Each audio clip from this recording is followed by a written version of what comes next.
Now, the parallel visits to Russia from China to the U.S. come at a critical time for relations among the three nations. Pavel Felgenhauer is a Moscow-based defense analyst and columnist for the Russian newspaper New Gazette. Welcome to our show, sir. Let's begin with the triangular relationship between China, Russia, and the U.S. U.S. Secretary of State Mike Pompeo arrives in Russia one day after China Foreign Minister Wang. Is that just a coincidence? Well, a bit of a coincidence. The Chinese visit was pre-planned. The Pompeo visit is a kind of improvisation. The Americans asked to come, and apparently he'll be meeting not only with Minister Lavrov, but he has plans to meet with President Vladimir Putin in Sochi. And it seems that Washington is putting a lot of emphasis on this visit, hoping that they could kind of have some kind of deal with Russia on the most important right now issues, most likely Venezuela coming first, where America wants Russia to kind of let go of the President Maduro in exchange for some guarantees of a Russian investment and some residual influence in Venezuela.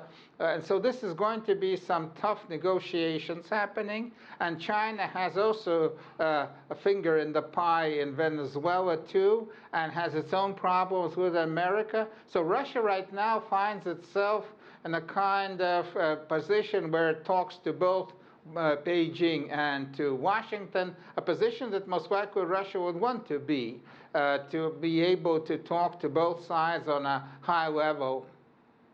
Let's now focus on the Korean Peninsula. What role do you think Russia will play in, actually did play in the DPRK nuclear crisis? I mean, the DPRK restarted their missile tests right after Kim Jong-un met with Vladimir Putin in Russia. Well, Moscow would want to have a position, important position in the Korean problem, but it kind of happens so that Russia is playing a bit of a secondary role. Russia policies on Korea are very, very closely coordinated with Beijing. And if on some other issues like Syria, Russia is playing kind of the first fiddle. On Korea, Russia is playing somewhat of a second fiddle to Beijing. And so Russian capabilities or influence on the Korean situation are limited. We cannot call off sanctions. We cannot influence the United States very much. We work together with China, and that's important for China and important for Russia, that they speak with one voice. But the Russian separate position on Korea, it was hoped for some time that it can emerge, but right now we're not really there. Talking about speaking one voice, President Xi and President Vladimir Putin seem to have a pretty cordial and friendly relationship. They met on multiple occasions this year. Why meet again, and why now? Well, there's nothing bad in having another meeting of the two leaders, because both China and Russia are nations where their leaders, in the last resort, make the most important decisions.